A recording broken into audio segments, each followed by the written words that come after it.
Olá, tudo bem? Bom, para quem não me conhece, meu nome é Fernando Elísio, sou professor de cirurgia aqui na Universidade Estácio de Sá, Campus Vargem Pequena, no Rio de Janeiro. Eu gostaria de agradecer muito à VetSign pelo convite para participar do Congresso VetSign Acadêmico 2020, esse congresso online, que é a nossa nova realidade. Parabenizar por essa iniciativa e é uma honra estar participando desse congresso junto de tantos professores, tantos veterinários renomados aí no Brasil participando desse congresso. Então, parabéns pela iniciativa, mais uma vez obrigado. E, bom, vamos dar início à nossa palestra. A nossa palestra, nós vamos falar sobre hérnia. É um assunto que eu gosto muito de falar, porque é uma coisa que a gente tem com muita frequência na clínica veterinária, de pequenos animais. Bom, antes da gente falar propriamente da hérnia peritônio pericárdica, que é o nosso assunto principal, eu vou falar alguma coisa mais geral das hérnias, porque é importante vocês terem alguns conceitos, principalmente porque algumas coisas que acontecem são muito comuns entre elas, tá? Existem vários tipos de hérnia. A hérnia, na verdade, o que é uma hérnia, né? Ela é a protusão, a projeção de um órgão através de um defeito na parede da cavidade anatômica. Normalmente, que a gente vê com mais frequência, esse defeito acontecer na parede abdominal. Então, normalmente o que a gente vê as hérnias, então a hérnia umbilical, a hérnia inguinal, são ali naquela região do abdômen. Então, a gente tem um defeito que acaba promovendo o aparecimento da hérnia. Então, é exatamente isso que a gente tem aqui. Um defeito na musculatura, a passagem de uma víscera abdominal por essa parede muscular, fazendo com que ela empurre a pele, fazendo o aumento de volume, que é a apresentação clássica das hérnias, né? Aquela visualização do aumento de volume na parede abdominal. Bom, para você dar o diagnóstico de hérnia, não é necessário você ter esse aumento de volume tão clássico como a gente chama, né? Muitas das vezes o proprietário pode chegar na clínica e conversando com você dizer que de vez em quando ele tem um aumento de volume ou na região umbilical, ou na região inguinal, ou na região perianal, e aí naquele momento da consulta está tudo normal. Então é importante que você faça uma boa palpação, porque nessa palpação você pode achar essa falha na musculatura. Então, quando você encontra a falha na musculatura, mesmo sem ter esse aumento de volume tão clássico que a gente tem, né, dentro da clínica cirúrgica, basta você ter a abertura na parede abdominal para você dar o diagnóstico de hérnia. Então, não é necessário você encontrar o animal com esse aumento de volume. Basta você ter o defeito palpável para você fazer o diagnóstico. Então, isso é muito importante, fazer a palpação e acreditar muitas das vezes do que o proprietário está falando para a gente. Quais são os tipos de hérnia que a gente tem com mais frequência? Eu tenho normalmente a hérnia diafragmática, a peritônio pericárdica, perianal, inguinal, a umbilical e a incisional. Hoje, nós vamos conversar sobre a hérnia peritônio pericárdica. É uma hérnia congênita, né, e que a gente tem visto com uma frequência bem maior nos dias atuais. Como é que a gente pode classificar as hérnias? Na verdade, as hérnias podem ter algumas classificações. A primeira delas, pela localização anatômica. Então, você tem a hérnia peritoneal, como está aqui na foto. Então, quando você tem na região do períneo, você tem a inguinal na região inguinal, umbilical e por aí vai. Então, a classificação é de acordo com a sua localização anatômica. Elas também podem ser classificadas como congênitas ou adquiridas. As congênitas são aquelas que os animais já nascem com elas, então a umbilical, a peritônio pericárdica, a adquirida, a ruptura do diafragma, a hérnia peritônio, a hérnia perineal. Então, essas são as adquiridas. As outras classificações também. Eu posso ter uma hérnia abdominal interna e uma hérnia abdominal externa. O que é uma hérnia abdominal interna? É quando você tem a passagem das vísceras de uma cavidade para outra. Então, por exemplo, na ruptura do diafragma, eu tenho passagem das vísceras abdominais para dentro da cavidade torácica, então existe um movimento ali, então existe essa hérnia, porém, ela não é vista externamente, então ela é interna, mas existe a hérnia. Diferente das abdominais externas, que é o que acontece como a gente está vendo aqui nessa foto desse cão.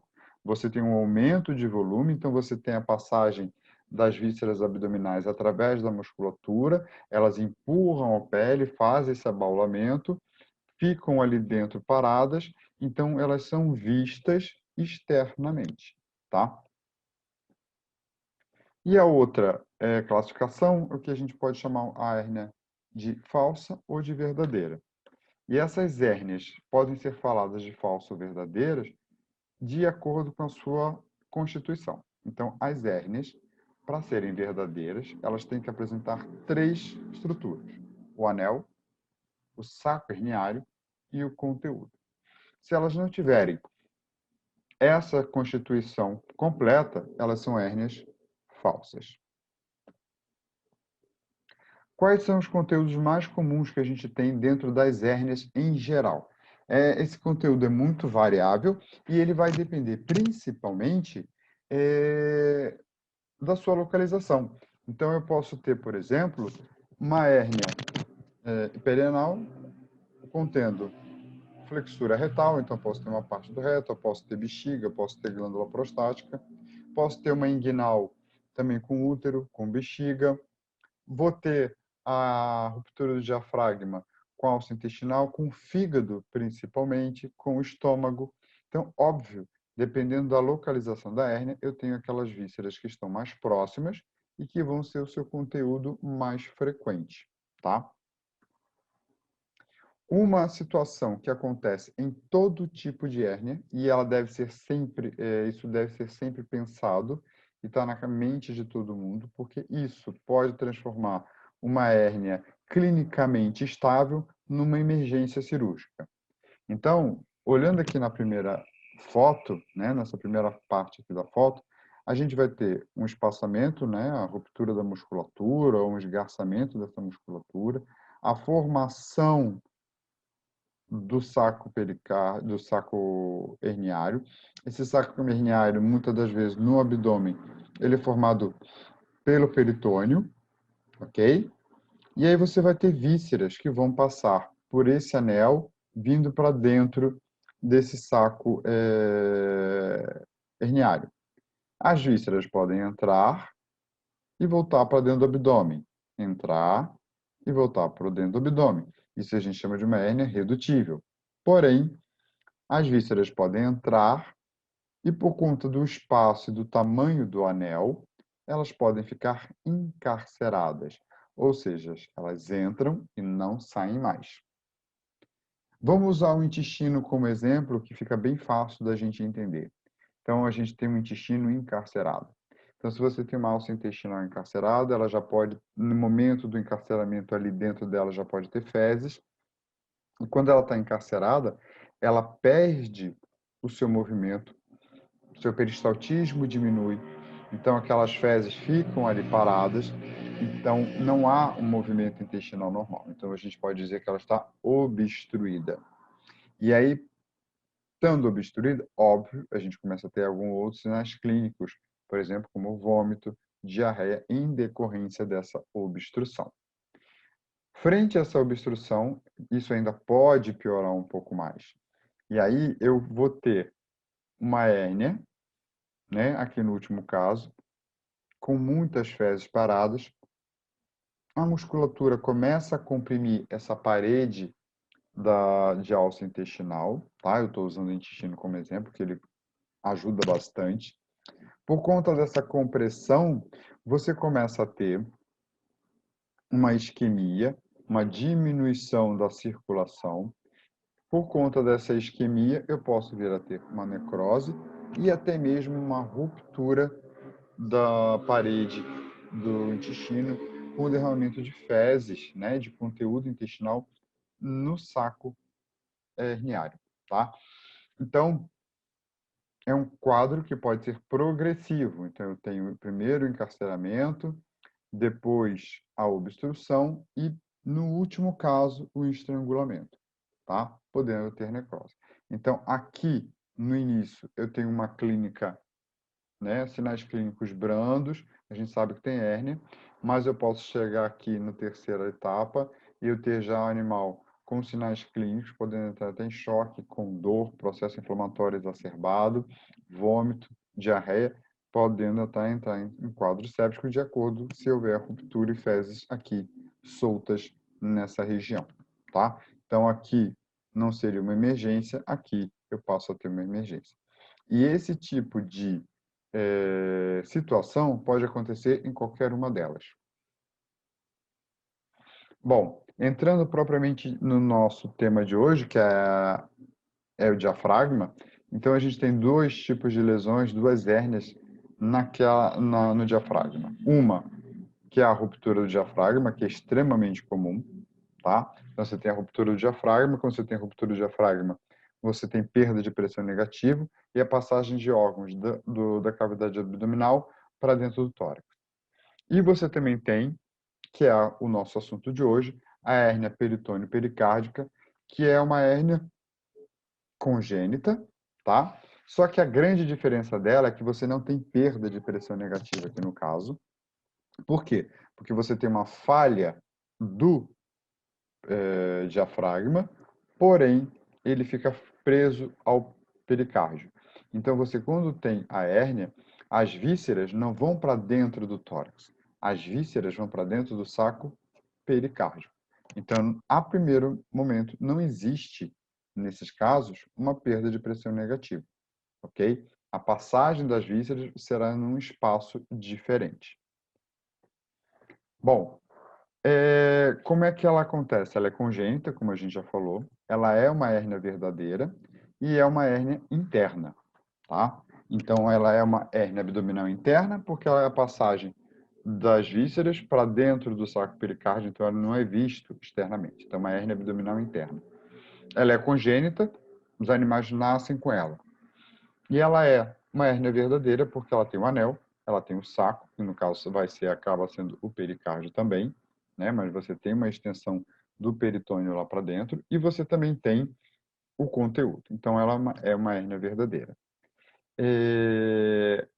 As raças mais predispostas são os gatos persas e Weimaraner, mas eu sempre falo isso para os meus alunos, que assim, raça predisposta depende muito da época em que a gente está, a moda. Quais são os cães mais comuns hoje em dia? São os Weimaraner? Não, hoje a gente tem mais o Pug, o Bulldog francês, são essas raças mais comuns. E por conta aí dessa cruza louca que acontece, você começa a ter defeitos congênitos mais frequentes nessas raças.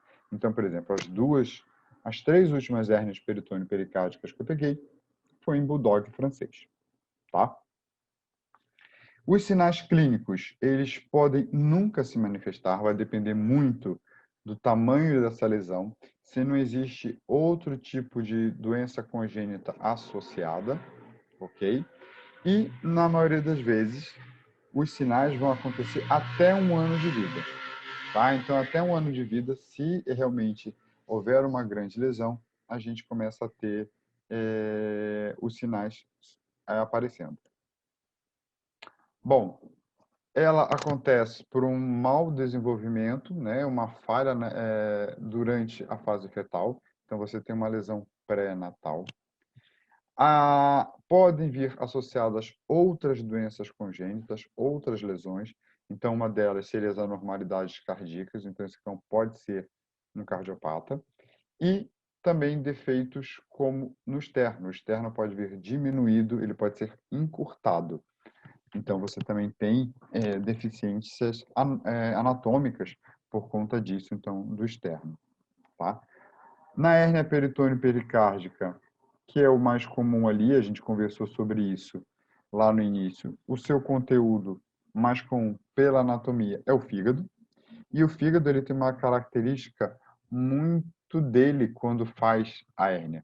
Então, quando ele tem a passagem do fígado pelo anel e ele fica encarcerado, a compressão que essa parede abdominal, essa parede diafragmática, né, dessa musculatura do diafragma, faz sobre o fígado, ela comprime os vasos hepáticos, comprime a parede hepática, a cápsula, e por serem vasos de parede mais fina, mais delgada, sob pressão, você tem uma estase sanguínea e, por conta disso, um extravasamento de líquido. E você tendo o extravasamento de líquido do fígado naquela região de pericárdio e de abdômen, eu vou ter ascite e posso também ter efusão pericárdica. Então, esse tipo de lesão causando efusão é muito comum quando a gente tem o fígado herniado. Okay? Então, quando o fígado é o conteúdo da hérnia. Outros órgãos que podem estar ali associados: baço, estômago, ligamento falciforme, alça intestinal a gente também encontra, tá? Então, aqueles órgãos mais próximos do diafragma são os mais comumente acometidos. Uma coisa, então, que é muito importante observar: quando você tem um cão com uma doença congênita, procurar outras doenças congênitas que possam estar associadas. Então, cães como esse cara aqui que a gente operou, ele veio para fazer um pré-op, né, um pré-operatório, para tratar uma hérnia umbilical. Quando a gente foi fazer o raio-x de tórax, nós encontramos a hérnia peritônio-pericárdica. Então, isso começou a chamar a atenção e a gente fala sempre: muito cuidado nessas raças, que tem muitas doenças congênitas, vocês podem encontrar mais de uma associada. Então, às vezes vem um animal com criptorridismo, com hérnia umbilical, avalia ele como um todo, que vocês podem ter outra doença associada. Bom, muitas das vezes a gente vai fazer esse diagnóstico quando ele é adulto, vide aquele bulldog que estava ali, que veio só para fazer a correção, já não era mais um filhote, veio para a correção da hérnia umbilical e era uma senhora hérnia, né? Os sinais clínicos, eles vão ser variáveis a intermitentes, vai depender muito da quantidade de víscera que você tem herniada, vai depender se você tem alguma outra doença associada, se você tem um animal cardiopata, se ele tem uma doença congênita cardíaca, isso também vai alterar os sinais clínicos, então isso também pode trazer um diagnóstico mais rápido. Então, assim, varia muito os sinais clínicos, e isso também pode prejudicar no diagnóstico que a gente vai ter. Apesar das vísceras não entrarem no tórax, pode haver comprometimento respiratório de forma indireta. Então, você tem um aumento, ela entra dentro do pericárdio, aumenta de volume o pericárdio e, por conta disso, ela faz uma compressão sobre os pulmões. Então, ela faz um desvio, por exemplo, da traqueia, dorsalmente, ela faz uma compressão do pulmão e o animal começa a ter dificuldade respiratória, isso começa a também causar lesão pulmonar. Então, muitas das vezes, mesmo as vísceras não indo diretamente para o tórax, a entrada dele dentro do pericárdio, fazendo com que esse pericárdio aumente de volume, faz uma compressão dentro da cavidade torácica que pode ocasionar lesões respiratórias. Então, aqui só para mostrar para vocês, é um trabalho do ano 2000, foi feito lá no Rio Grande do Sul, em Santa Maria. Então, a gente tem um cão com hérnia peritônio pericárdica. E aí vamos dando uma olhada, quando a gente olha o resumo, era um cão de 5 anos de idade. Então, olha o tempo que ele levou para fazer o diagnóstico. Segundo o proprietário, ele tinha transtornos digestivos periódicos, também de dispneia, não era uma coisa frequente, mas acontecia de forma intermitente. Foi dado o diagnóstico e quando eles fizeram a redução, dentro do saco pericárdico tinha estômago, baço, 2 lobos hepáticos, duodeno e pâncreas. Então, era a quantidade de coisa que cabia dentro desse saco pericárdico. Tudo bem que era um cão de 23 quilos, mas se você pensar, é muita coisa. E aí, quando a gente foi lá olhar o relato de caso, a gente viu que ele não tinha histórico de trauma nenhum, né? Mas que O proprietário relatou que periodicamente tinha uma dificuldade respiratória, perda de apetite, e na hora do exame clínico ele estava dispneia. Então, assim, não existe, o caso era crônico, já estava com 5 anos, é uma doença congênita, então o animal tinha 5 anos, com sinais clínicos muito intermitentes. Então, isso acaba dificultando, às vezes, o diagnóstico. As pessoas não pensam em hérnia peritônio pericárdica como uma primeira opção, e muitas das vezes, quando a gente vai ver, as lesões ocasionadas por ela já são crônicas. Por isso é muito importante isso ter na cabeça da gente. Bom, quais são os sinais clínicos? Eles podem ser gastrointestinais. Então, vocês viram no relato de caso ali que tinha alça intestinal, tinha baço, tinha estômago e tinha o pâncreas, né? Então, esse animal, com tantas vísceras abdominais, mas principalmente do trato gastrointestinal herniadas, você pode sim, você ter alça intestinal lá dentro, estômago dentro do saco pericárdico, você vai ter eles ali encarcerados, podem obstruir, e aí eu vou ter vômito, eu posso ter diarreia, anorexia e até perda de peso, tá? Então, tudo bem que passou do estômago, passou do abdômen para dentro do saco pericárdico, mas os sinais não serão só respiratórios ou cardíacos. Eu também vou ter sinais gastrointestinais. Os sinais respiratórios mais frequentes é tosse, dispneia e raramente a efusão pericárdica. Quando é que eu vou ter a efusão pericárdica? Quando eu tiver o fígado encarcerado, tá? Os sinais clínicos cardíacos, eles podem estar associados a uma doença cardíaca congênita, então o animal nasce com ela também associada, mas eu também posso ter uma doença cardíaca, na verdade eu não tenho uma doença cardíaca, eu tenho uma alteração por conta da compressão que esse coração recebe através dessas vísceras, até mesmo um deslocamento. Então, você tem compressão cardíaca, você tem compressão de grandes vasos por conta dessas vísceras, e, óbvio, eu acabo tendo uma repercussão nisso nos sinais cardiológicos. O raio-x é uma forma de diagnóstico muito boa. E o que, que a gente visualiza nesse raio-x?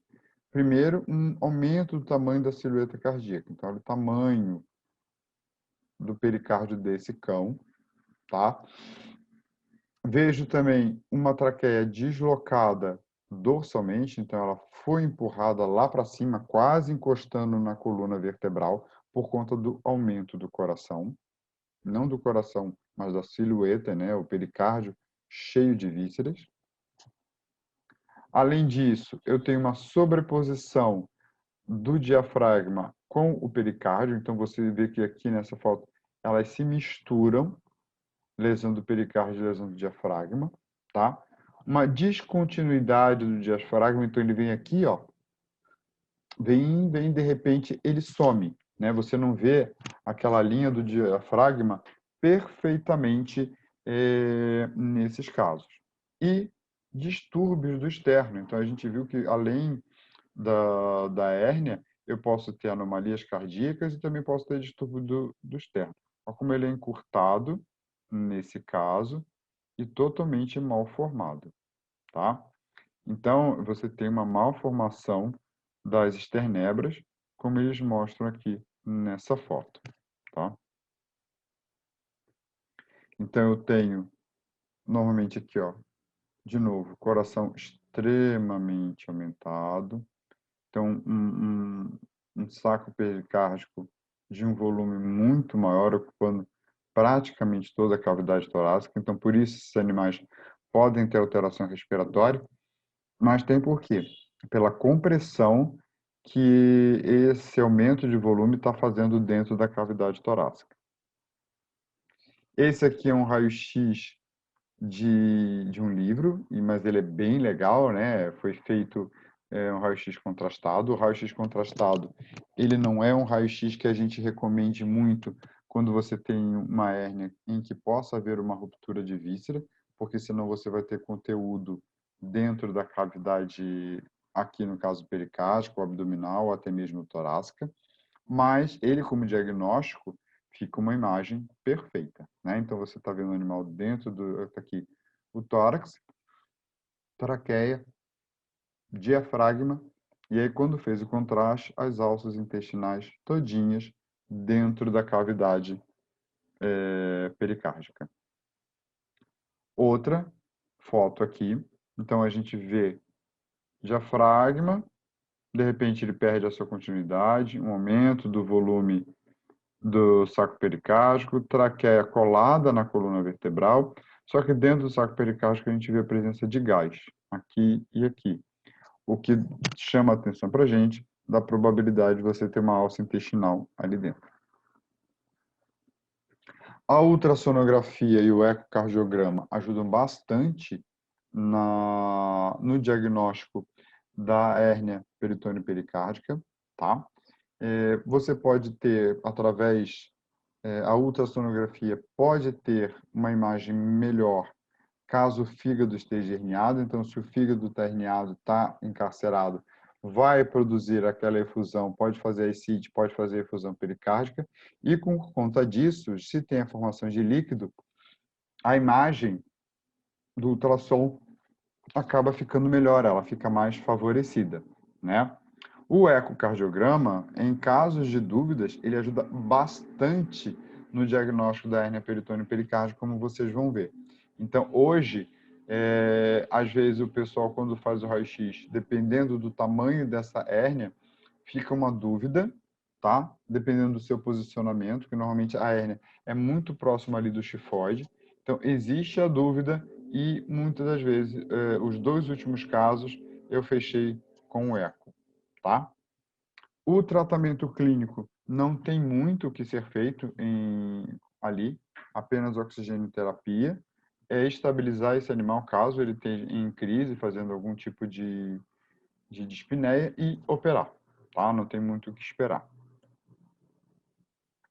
Bom, a gente aconselha fazer a cirurgia em animais entre 8 a 16 semanas de vida, tá? Onde seria o prognóstico para esses animais melhor. O posicionamento, os animais vão ficar em decúbito dorsal, com uma incisão através da linha média. Então, a gente vai fazer, de preferência, uma seriotomia mediana, tá? Existe um questionamento com relação ao tratamento cirúrgico, fechar ou não o saco pericárdio, porque você pode soltar o diafragma do pericárdio e fechar separado, diafragma do pericárdio. Ou simplesmente fechar tudo junto, ou deixar o saco pericárdio solto, aberto, e só fechar o diafragma. Qual é a explicação? Alguns autores citam que se você fechar o saco pericárdio junto com o diafragma, você pode ocasionar um tamponamento cardíaco. Eles acreditam que se existe uma falha no saco pericárdio, então existe uma falta de tecido. No momento que você fecha o pericárdio, você diminui o diâmetro dele e você pode causar um tamponamento, tá? Mas isso é uma coisa discutível. Das vezes que eu fiz, eu deixei aberto, né? Então, soltei o pericárdio do diafragma e fiz. Tanto em gato como em cão foi dessa forma que eu fiz. Mas tenho colegas que fizeram fechando e não houve problema. Então, é uma situação que vai ficar em aberto, fica a critério do cirurgião, tá? Então, a literatura, alguns dizem que para fechar, outros não. O prognóstico vai estar muito relacionado às anormalidades cardíacas. Então, a gente vai ter que saber se, óbvio, a cirurgia em si é um tratamento bem fácil de fazer, rápido. Porém, se for um cão com uma anormalidade cardíaca congênita, óbvio que você pode consertar, né? Fazer a reconstituição ali do diafragma, fechando essa hérnia, porém a normalidade cardíaca não tem como ser resolvida. Então, ele pode vir a óbito por conta da própria anormalidade cardíaca e não da hérnia. Como é que a gente vai fechar a hérnia? O tratamento cirúrgico é o tratamento de eleição. Então, a técnica melhor é a laparotomia ou celiotomia mediana, normalmente supraumbilical. A gente vai tomar o chifoide como referência, ok? Você vai fazer a abertura, achar a localização da hérnia. Todas as vísceras devem ser retiradas do saco pericárdico. Lembrar que nesse momento você não tem perda de pressão negativa, então esse animal respira bem, ok? Então você vai tirar tudo ali pelaquela abertura. Muitas das vezes, se tem mais de uma ou três lobos hepáticos ali presos, vai se ter uma dificuldade em se fazer a retirada, né, desse fígado de dentro do saco pericárdico. Nesse momento, peguem uma tesoura e façam um aumento dessa lesão, dessa hérnia, para que vocês possam tirar as vísceras que estão dentro do saco pericárdico com uma qualidade melhor, sem o risco de uma ruptura, de uma hemorragia, tá? Então, não tenham medo de estender um pouco mais essa hérnia, para vocês poderem fazer uma retirada das vísceras com mais segurança e aí depois fazer a rafia normalmente fechando, tá? Eu tenho por hábito em usar pontos simples separados, ou ponto em X, ou ponto em U, tá? Eu só não tenho o hábito de usar ponto contínuo. Mas os pontos separados, os pontos que são descontínuos, são, para mim, os melhores nos casos das hérnias, e eu tenho por hábito usar fio inabsorvível. Existem técnicas que são indicadas você também usar fio absorvível, de preferência monofilamentoso, tá? Então, eu muitas vezes uso nylon mesmo, ok? Quais são as grandes complicações que a gente pode ser? Atrofia e contração da musculatura do diafragma. Então, se demora muito a fechar, fazer o diagnóstico, às vezes esse músculo está muito aberto, trazer ele é um pouco mais complicado. Então, se vocês tiverem essa dificuldade em trazer, muitas das vezes, talvez a gente tenha que usar de alguns artifícios, como o caso de usar a tela, por exemplo, de polipropileno, usar o aumento para tentar fechar. Sim, já eu fiz isso em hérnia diafragmática, na peritônio pericárdica, nos animais que eu operei, não houve a necessidade, porque a hérnia em si não eram grandes aberturas, tá? Fica bem tranquilo de ser fechado. E, de novo, voltando a falar no tamponamento cirúrgico, do tamponamento cardíaco, o fechar ou não fechar o pericárdico fica a critério aí do cirurgião. De novo, o prognóstico ele vai ser de acordo com as anormalidades cardíacas. Então, essa anormalidade cardíaca pode trazer um prognóstico pior. Então, vocês podem fazer uma cirurgia, conseguir reduzir a hérnia, tudo ok na cirurgia, porém, ele é um animal cardiopata, congênito, então ele pode virar óbito? Pode. Tanto aqui a hérnia, fizeram contraste, a hérnia entrando aqui dentro do saco pericárdico. Olha a alça intestinal bem marcadinha. Bem bonita essa imagem, né? Então, a partir de agora, eu vou mostrar alguns casos clínicos para vocês e com esses casos clínicos eu vou mostrar também algumas cirurgias mostrando a correção que pode ser feita. Então, vocês vão ver a variedade de idade, e isso aqui é bem legal nesses casos clínicos, para vocês verem como a gente pega alguns animais de 11 anos, como essa gatinha aqui, persa, né, com a doença. Então, era uma gata persa, foi feito um raio-x torácico, era uma fêmea, e ela foi feito o raio-x com diagnóstico compatível, tá? Tendo deslocamento de intestino, fígado para dentro da cavidade. Infelizmente, ela veio a óbito logo após o raio-x. Mas está aqui, ó. Olha o tamanho da silhueta cardíaca dessa gatinha. E se vocês olharem, já tinha uma estrutura um pouco mais densa dentro do saco pericárdio. De novo, ela aqui. Olha o comprometimento da cavidade torácica por esse saco pericárdico, tá? De novo, então foi feito o raio-x contrastado nela. Então você vê o contraste no estômago e já começando aí para dentro do tórax. Numa vista lateral, a gente percebe o comprometimento de espaço que o saco pericárdio causava, e aí por conta disso, é óbvio, ela tinha uma dificuldade respiratória, você vê que tem poucas áreas de pulmão livre, então o contraste vindo por alça intestinal e já entrando no saco pericárdico.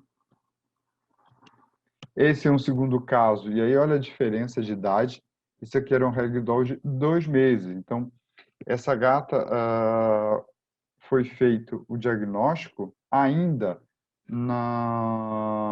durante a gestação. Então, esse filhotinho, ainda na gestação, foi feito uma ultra e dado o diagnóstico. Então, assim que ele nasceu, esperaram, né, da melhor forma possível para fazer a correção cirúrgica, mas ele também acabou vindo a óbito, tá? Aqui o raio-x desse filhote de 2 meses, e de novo o comprometimento da cavidade torácica. Novamente ele, aí também foi feito o contraste, então a gente vai ver o contraste no estômago, passando para a alça intestinal, e olha como a alça intestinal entra dentro do abdômen, tá? Então isso é o que a gente vê normalmente quando faz o contraste. Esse cão, dá para perceber como ele já é bem velhinho, né? Cheio de catarata. E ele acabou vindo a óbito. Ele tinha uma alteração cardíaca, ele tinha dispneia, veio a óbito. E aí a gente fez a necrópsia nele, tá? Quando a gente fez a necrópsia, tá aqui. Isso aqui é o saco pericárdico, ok? Olha as lesões pulmonares que ele tinha. Então, ele já era um animal cardiopata, nunca tinha sido tratado. E aí, quando a gente abriu, olha a alça intestinal aqui, dentro do pericárdio. Então, quando a gente abriu o pericárdio, saiu a alça intestinal lá de dentro e depois a gente tinha o coração. Então, ele era um cardiopata, ele tinha uma doença cardíaca. Não deu para dizer se era congênito ou não, porque ele já era um animal, um cão idoso. Então, ele era cardiopata e acabou vindo a óbito e tinha a hérnia peritônio pericárdica. Então, mas só que pela idade dele, ele já tinha isso há muitos anos, não tinha um quadro clínico e veio a óbito já bem idoso. Esse aqui foi um dos últimos casos que eu operei, esse é o Nicolai, de 6 anos. O Nicolai, ele veio para a gente aqui na Estácio para fazer a cirurgia de criptorquidismo. Então, ele era um cão criptorquida. Então, quando a gente foi fazer o pré-operatório dele, a gente pediu o raio-x, como é de comum aqui na Estácio, e no raio-x de tórax foi visto uma lesão, e aí vocês veem que a dele ainda é uma lesão bem pequena com relação aos que a gente viu, né? É só olhar a silhueta cardíaca dele, mas a anestesista no meio avisou, olha só, isso aqui pode ser hérnia peritônio pericárdio, tá? E aí a gente conversando com a proprietária, ela dizia que às vezes ele ficava um pouquinho cansado, mas era um cão ativo, e ele já tinha 6 anos, né? Então, não é nada, não é nada. Eu falei, bom, o que a gente fez? Eu pedi um eco. Já que existia a dúvida, vamos fazer um eco. Então, de novo, para vocês verem o raio-x, se vocês se lembrarem do raio-x daqueles gatinhos, esse raio-x está maravilhoso, o tamanho do coração, né? Olha ele aí de novo. Mas olha como a base do coração estava aqui próxima ao diafragma. Tá? E aí a gente pediu o eco. Então, o eco foi feito pelo Dr. Alexandre Bendas, aqui no Rio de Janeiro. Então, o que você via? Esse mais branco aqui é o pericárdio, tá? Tá aqui o ventrículo esquerdo. Dentro do pericárdio, a gente encontrou a vesícula biliar, tá? Então, era uma lesão bem grave e a gente percebia a vesícula biliar, provavelmente junto com o fígado, dentro do saco pericárdio. Bom, então a gente conversou com o proprietário, explicamos a necessidade da cirurgia. Então, tá aqui o Nicolai, então uma incisão, uma celiotomia supraumbilical a partir aqui do tifoide. Então, logo que a gente abre, a gente já percebe aqui, ó, a hérnia, tá? O aumento vindo lá de dentro do saco pericárdico. Então, tá aqui de novo. Não era uma abertura muito grande, uma abertura pequena, tá ok? Por essa abertura, a gente já via que tinha o aumento, estava lá dentro.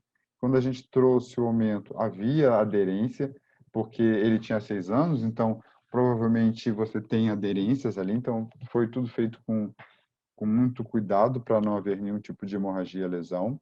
Lembrando que a gente viu no eco, então lá dentro a gente encontrou um fragmento que é um lobo hepático, até diminuído de tamanho, provavelmente pelo tempo que ele já estava lá, e vesícula biliar, tá? Então a gente tirou vesícula biliar e o fígado de dentro da hérnia.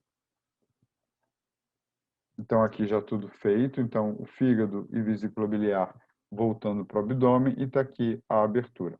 Nesse caso aqui, a gente estendeu um pouquinho para poder tirar a vesícula e o fígado, porque eles estavam um pouco aderidos. Então, a gente ficou com receio de puxar e acabar fazendo uma lesão, uma hemorragia hepática. Então, tá aqui, ó, a vesícula, como estava toda hiperemiada, o fígado até parece que atrofiou, mas agora tá tudo, ficou tudo direitinho, sem problema. Aqui uma visão bem bonita, já com tudo limpo. Então, aqui está o coração. Vocês veem aqui a musculatura do diafragma, uma extensão do pericárdio e do peritônio, tá? E aqui a falha dele, deixando se formar. Nesse caso aqui, se vocês olharem, ó, isso aqui é pericárdio, o diafragma está aqui. Então, eu soltei o pericárdio da sua inserção com o diafragma e deixei ele aberto, tá? Eu não fechei o pericárdio.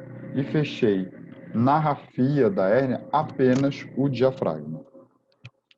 Então, pontos simples, separados. Então, a gente sempre faz a técnica de ruptura de diafragma quando vocês forem fazer uma hérnia peritônio pericárdio.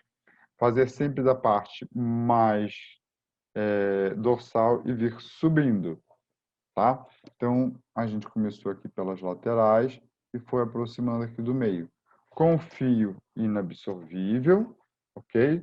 Ponto em X, ponto em U ou ponto simples descontínuo. Então, primeiro, a gente passa todos os fios por onde a gente quer fechar, exatamente para ver se não tem retração, para ver se eu consigo fechar sem o risco de romper durante a cirurgia. Cada vez que eu passava o fio e que eu montava o nó, eu deixava as pontas reparadas com pinça e depois eu vou fazendo, vou atando o nó até mais próximo aqui do meio. Quando eu vou chegando aqui do meio, tá? Nesse caso desse cão, quando eu fiz esse procedimento de soltar o pericárdio, eu perdi pressão negativa. Por quê? Porque eu abri o tórax. Então, a gente fez a recuperação da pressão negativa junto com o anestesista. A gente pediu para que ele inflasse o pulmão, o ar passou pela passagem pequenininha. Então, fizemos isso nos dois últimos nós, atamos e fechamos. Então, durante o procedimento cirúrgico, a gente perdeu pressão negativa e já recuperou de novo, tá? Então, tá aqui, ó. O fígado que voltou, os pontos aqui no diafragma, tá? E agora é só fazer a rafia do abdômen, pele subcutânea. Então, tá aqui o Niterói com tudo fechadinho. Essa foi a equipe cirúrgica, então a doutora Tayana, que é uma anestesista que trabalha comigo, a, a doutora Isis, doutor Bendas, que fez o eco, e o doutor Lucas, que entrou comigo na cirurgia, tá? Então, operamos em 4 mãos. Foi uma cirurgia bem legal de ser feita. Aqui, o Nicolai, quando veio tirar os pontos, tá? Nós aproveitamos na mesma época e fizemos a castração dele também. E o que a proprietária relatou para a gente foi que ele não teve nenhum tipo de problema respiratório, ele passou muito bem, se ficou um cão muito mais ativo, corria, brincava, logo no pós-operatório imediato, tá? Aqui, para deixar uma pulga atrás da orelha de vocês, é um trabalho em que eles chamam a atenção da hérnia peritônio pericárdica ser congênita, tá? E hereditária.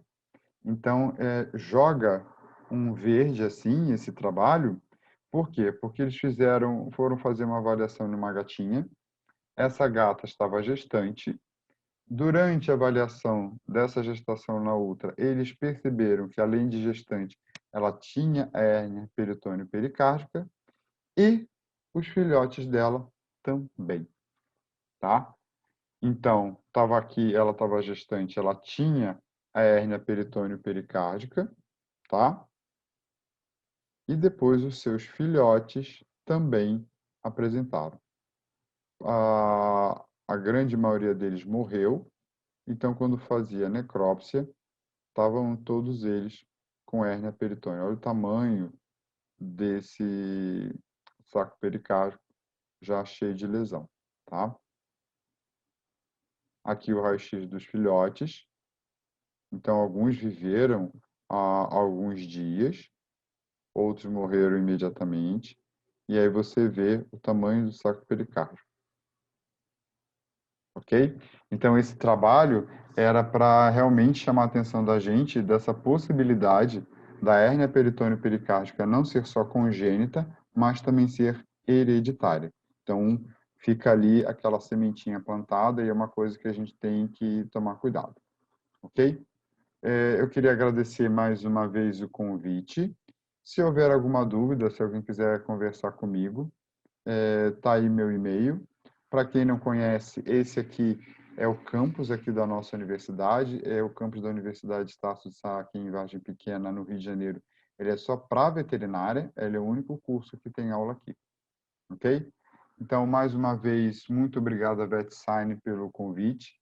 Parabenizar mais uma vez por essa iniciativa e obrigado a todos por assistirem a palestra e fico aí à disposição para quem quiser tirar alguma dúvida, pode até me mandar e-mail e a gente conversa, tá ok? Muito obrigado a todos e foi um prazer.